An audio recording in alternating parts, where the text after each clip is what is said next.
Un enfant de 8 ans est mort à Nîmes après avoir été fauché par une voiture ce matin près d'un arrêt de bus. Le conducteur, âgé de 17 ans, a pris la fuite mais a été interpellé chez ses parents avec 5 autres personnes. Une enquête pour homicide routier aggravé est ouverte et les prochaines heures détermineront les charges retenues contre le chauffard. Une minute de silence à l'Assemblée nationale pour Quentin, décédé après une agression à Lyon. Le jeune militant nationaliste est mort des suites de ses blessures après une conférence de Rima Hassan, eurodéputée à LFI. Plusieurs suspects liés à l'ultra-gauche ont été identifiés et le ministre de l'Enseignement supérieur a annoncé l'interdiction de meetings universitaires en cas de risque de trouble à l'ordre public. On attend les interpellations pour en savoir plus sur les profils des suspects. L'Union européenne ouvre une enquête contre Shein pour vente de poupées à caractère pédopornographique.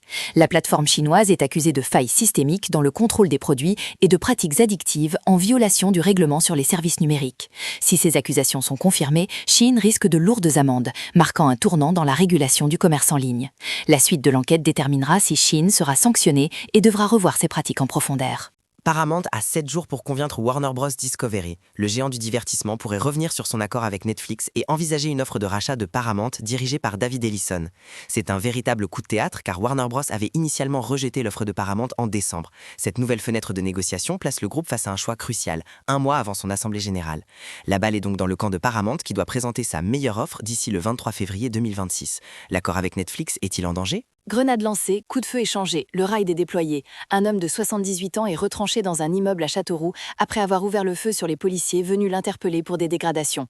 Le quartier est bouclé, les habitants confinés et un négociateur du raid tente de raisonner le forcené qui aurait lancé plusieurs grenades par la fenêtre. 12 personnes ont déjà été évacuées de l'immeuble sécurisé. L'issue de cette intervention du raid est désormais très attendue alors que le périmètre de sécurité reste en place.